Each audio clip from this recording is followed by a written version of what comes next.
O repórter setorial já está de volta e começa esse bloco falando de empreendedorismo.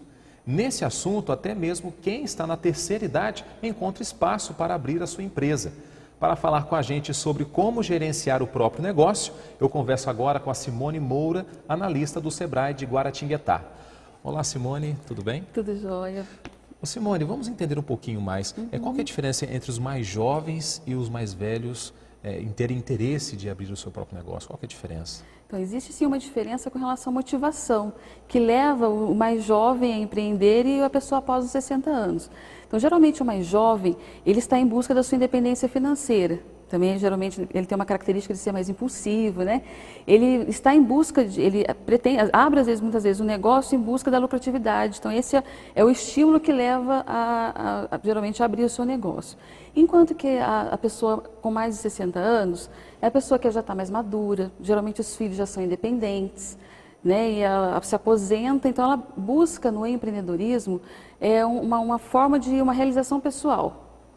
E também é interessante também porque existem algumas diferenças, porque a pessoa na terceira idade, às vezes ela pode buscar o empreendedorismo por causa de uma necessidade, de repente para complementar aí uma renda de aposentadoria. E quais são os desafios da pessoa que quer abrir o seu próprio negócio e está nessa fase da melhor idade, vamos assim dizer? Então, na verdade, o desafio vai existir independente do fator idade, né? É legal ressaltar essa questão. Nós temos no Sebrae todo um trabalho, vários produtos e serviços, mesmo para sensibilizar, né, o candidato a abrir um negócio da importância de se fazer um planejamento, de analisar, na verdade, todos os aspectos que envolvem a abertura de um negócio. Então, ele tem que saber, conhecer muito bem o produto ou o serviço que ele vai oferecer no mercado, ele tem que identificar quem serão seus clientes, seus fornecedores, né, qual que é a estrutura de custo que vai envolver o negócio. Então, é interessante que, independente do fator idade, que o candidato a abrir uma empresa faça esse planejamento prévio e o Sebrae está à disposição para poder orientá-lo.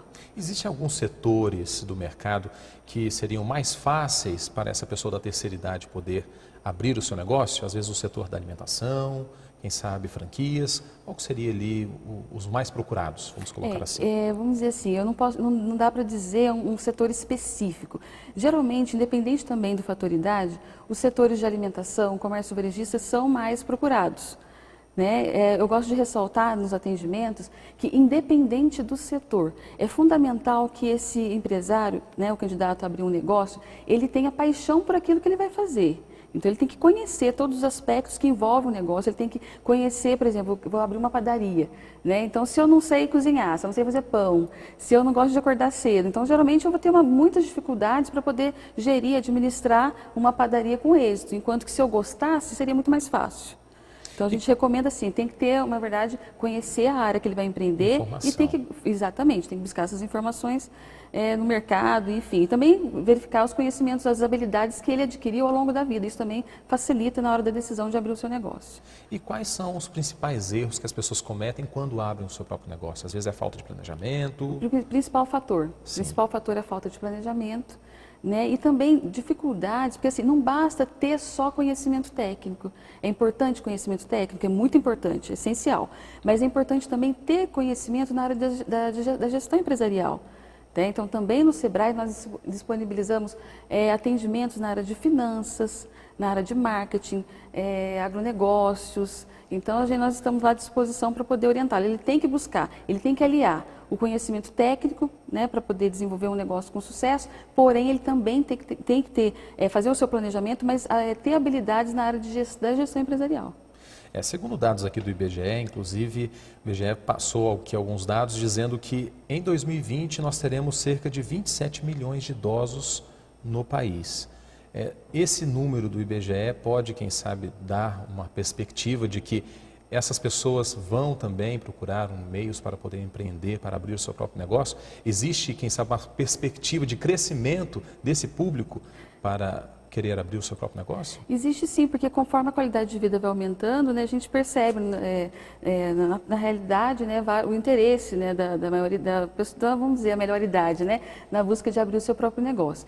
É importante analisar a questão da motivação, na verdade, se ele está abrindo o negócio por oportunidade ou por necessidade. Como eu disse, de repente a necessidade de complementar uma renda, né, uma aposentadoria. E aí, se ele não tem muito conhecimento, se ele está fazendo, faz alguma coisa assim, no âmbito de querer gerar uma própria renda, sem tudo o que nós já falamos, sem buscar o planejamento, conhecimento técnico, ele pode ter um pouquinho mais de dificuldade. Mas também nós vamos encontrar no mercado empreendedores, pessoas que vão desenvolver um negócio por oportunidade. Né? Essas pessoas que estão na melhor idade, com certeza já têm uma larga experiência na sua vida do mercado de trabalho, quem sabe até já fizeram uma reserva e sem dúvida, né? Na verdade, um poder aquisitivo maior para poder bancar o empreendimento. Ele tem um pouco, como dizer assim, menos medo de arriscar. Porque quando você está iniciando uma vida, você tem, às vezes, é casado, tem um filho, a gente percebe que, embora tenha também a vertente daquela pessoa que é totalmente impulsiva e não pensa nesses detalhes, nesses pormenores e vai arriscando de qualquer forma, mas também, na maioridade, a gente percebe assim, que a pessoa ela tem um pouco mais, como você mesmo mencionou, ela já tem um certo patrimônio, os filhos já estão independentes. Né? Então, de repente, ela tem um conhecimento, uma maturidade, conhecimento que ela adquiriu no decorrer da vida, e aí sim a gente consegue aliar e identificar isso como uma oportunidade, né? de adquirir uma renda, embora não seja o estímulo maior dessa pessoa, porque às vezes ele está em busca de realização. Muito bem, conversamos aqui com a Simone Moura, ela é analista do Sebrae de Guaratinguetá. Simone, muito obrigado aqui pela sua contribuição. Eu que agradeço pelo convite, viu? Muito obrigada. Muito agitado com os afazeres do dia a dia? Não consegue se desligar para dormir? Pode não parecer, mas todos esses sintomas estão relacionados a um quadro da síndrome do pensamento acelerado. Saiba mais na reportagem. Você anda ansioso? Vive preocupado com as atividades do dia a dia? Tem dificuldades para dormir? Se você também sofre com esses problemas, pode estar passando pela síndrome do pensamento acelerado. Ela acaba acometendo pessoas que vivem no cotidiano, principalmente de cidades grandes, de grandes metrópoles, por conta do excesso de informação, o excesso de estímulo. A pessoa começa a se sentir massacrada pela rotina que ela está inserida, começa a achar que 24 horas num dia é pouco tempo para conseguir realizar todas as tarefas que tem que realizar. Considerada por muitos especialistas como o mal do século, junto com a depressão, o pensamento acelerado é, na verdade, um reflexo da síndrome de ansiedade, que acomete 1/4 das pessoas do mundo inteiro pelo menos uma vez. Débora de Jacareí é uma dessas e percebeu que havia algo errado quando seus amigos começaram a reagir ao seu pensamento desenfreado. Lembrava de muitas coisas, só que eu misturava fatos do presente com as minhas ideias novas, assim, geniais, entre aspas, com o passado. E os meus amigos começaram a perceber isso. Junto com o grande fluxo de ideias, Débora sofreu com insônia e falta de apetite. Ela diz que a criatividade e uma alegria excessiva também transpareciam, mas que esses também são alertas do corpo. Tudo que é demais requer um pouco de cuidado e um pouco de atenção. Ter uma alegria excessiva e às vezes também um cansaço, uma tristeza sem explicação, uma angústia. E como tratar? O psicólogo afirma que é possível conviver com a ansiedade e o pensamento acelerado, mas é preciso perceber se o nervosismo não está superando a dificuldade da situação para poder combatê-la. A gente precisa buscar o autoconhecimento para descobrir quem a gente realmente é, que é uma coisa muito mais profunda, muito mais interior do que exterior, né? A gente não vai se conhecer e se realizar acumulando o que vem de fora, mas colocando toda a potencialidade de dentro para fora e colaborando aí com toda a humanidade. E depois de 4 anos de tratamento, hoje Débora se diz controlada e conta que aprender a conviver com a síndrome fica mais fácil quando há ajuda dos amigos. É importante que você encontre alguém que te ajude a dizer assim, tá, então vamos colocar no papel o que você vai fazer de hoje em diante. Para quem está passando pela mesma situação, atividade física, acompanhamento profissional e boa alimentação podem combater a ansiedade. Eu descobri que se eu pudesse fazer natação, caminhar ou correr, quando eu acordasse com o coração acelerado, isso resolvia. A alimentação vai ajudar, sem dúvida, a você ter o domínio sobre as emoções. E às vezes eu pergunto para as pessoas assim, o que é mais difícil? Lidar com o apetite ou com as emoções? Essa parece uma síndrome difícil de perceber. Estamos aqui novamente com a psicóloga Sandra Costa. Sandra, é comum encontrar pessoas que têm dificuldade de reconhecer que sofrem dessa síndrome do pensamento acelerado? Então, Eu vou dizer exatamente desta forma. Eu vou na contramão do que você está me dizendo. Eu não acho que isso seja uma síndrome. Síndrome do pensamento acelerado. Temos agora síndrome do pensamento acelerado, síndrome de ansiedade, síndrome de distúrbios. Tudo virou uma síndrome, um distúrbio. Será que realmente é assim? Não acho.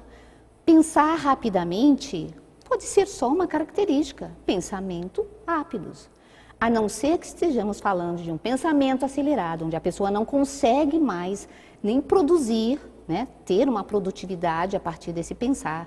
Aí eu vou incluir como um sintoma desse excesso, né, de trabalho, de coisas que nós nos impomos nessa pós-modernidade. Então, estresse, a ansiedade, o pensamento acelerado. Então, isso para mim são sintomas, né, que denunciam que algo não está muito bem com essa pessoa. E isso precisa de algum tratamento. Isso precisa de uma reflexão, precisa que eu olhe melhor para mim.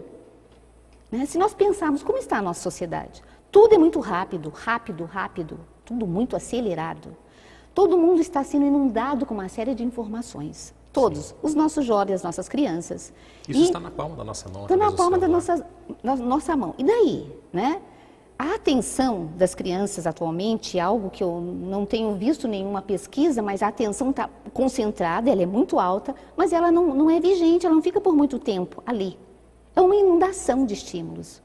Só que é reflexo de tudo que nós estamos vivendo.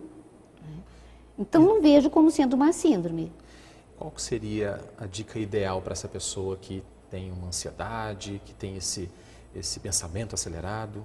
Que tem esse afã desesperador por conseguir, sim, tudo, né, rapidamente, se perguntar por que disso. O que nós queremos? Onde nós queremos chegar? Nós queremos trabalhar, nós queremos reconhecimento, nós queremos ser amados, nós queremos também o que mais? Por que nos impomos isso desesperadamente? Precisamos pensar nisso e não estamos pensando. A psicóloga Sandra Costa permanece aqui nos nossos estúdios e volta depois do intervalo. Veja também, reportagem especial mostra como o exemplo dos pais pichadores pode influenciar os filhos para o mundo do crime. Voltamos já.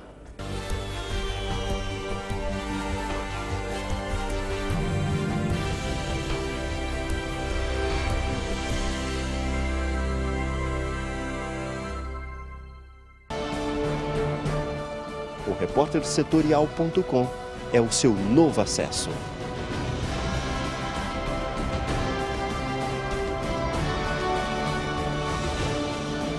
É nossa terra no ar.